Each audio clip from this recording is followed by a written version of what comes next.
Siemens kompaniyasidan yilda qonunlarga doir masala va mashqlar bo'lgani uchun bizda masala va mashqlarning ishlanish tartibi hamda masalalar tuzilgan.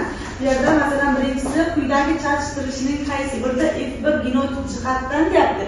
1-2-1 nisbatda hosil bo'ladi.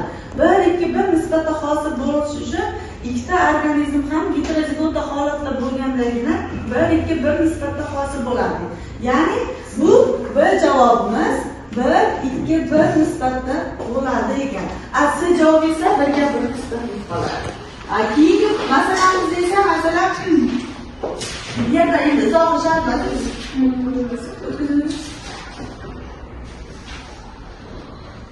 mana bu shu organizmning chatishtirishda masalan gamazigota holatda shu nomashgullarni chatishishi bunda ham xuddi masalan boshqa belgilar bilan masalan bittasiga dominant resip bo'lsa bunda ham dominant resip masalan buning shakli har xil bo'lishi mumkin. Bunday holatda F1 qanday hosil bo'ladi? Buni chizmada ko'rsatilgan. Endi birinchi masalamiz, demak, qora ko'zli heterozigota erkak bilan ko'k ko'zli ayol turmush qurishdi deyapti. Farzandlarning ko'zi qanday rangda bo'lishini aniqlaydi. Ko'k ko'zli autosoma bilan bog'langan resessiv belgi deyapti. Demak, bizda ko'k ko'zli dominant heterozigota holatda olganamiz, qora. Ko'k ko'zli esa resessiv gamazigota holatda olganda bu yerda yuzaga kelayotgan farzandlar F1da qora hamda ko'k ko'z, ya'ni 1-1 nisbatda hosil bo'lyapti. Ya'ni ikkita farzand bo'lsa, shuning bittasi qora, bittasi ko'k ko'z degani. Fenotip bo'yicha nisbat ham 1-1, genotip bo'yicha nisbat ham 1-1 bo'ladi. Shakllantirish hamda tabiat bilan, atrof-muhit bilan bog'liqligi, odamdagi organizmlarga o'tkazilgan genlar haqida hammasini tushuncha berishdan iborat bo'ladi. Endi agar mavzuni tushundilaringizmi? Mavzuni tushungan bo'lsangiz, endi birikkan metodlar orqali sizlar baholab olishingiz kerak. Shu yangi mavzuni qanday tushunganligingizni hamda o'tilgan mavzuni ham so'rab ketaman. Yok, matematik savollar yo'q. Menda mavzular savollar.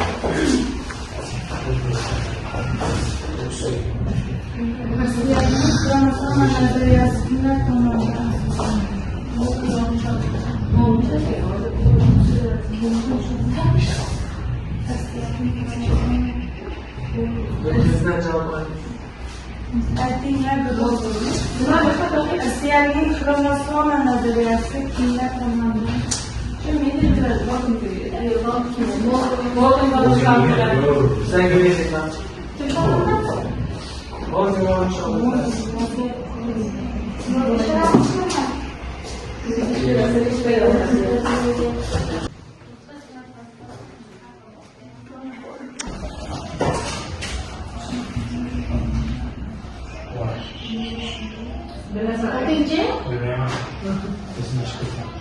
Benim hiç hanım.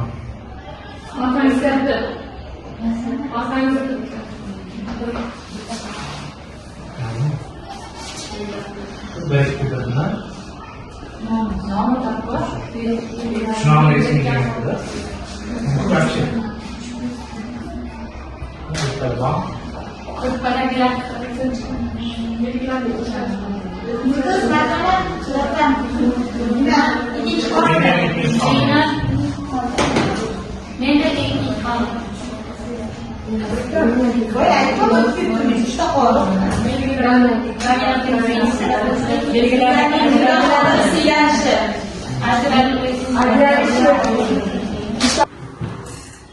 Berilgan qog'ozchalarimizda ma'lumotlar keltirilgan, faqat bu qismlarga ajratilgan.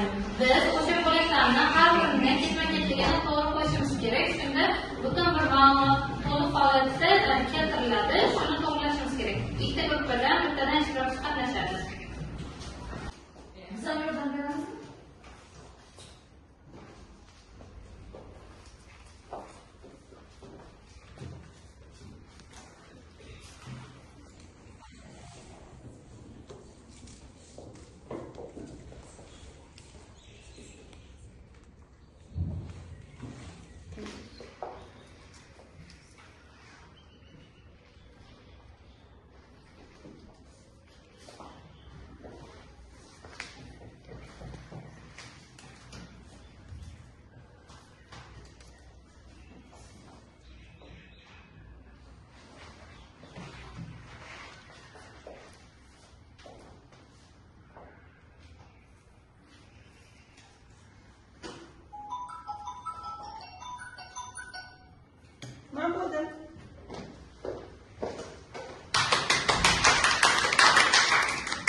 sezdingmi?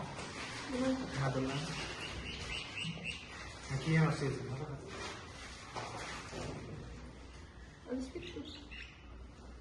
Ha, adashibsan. Uchta xato.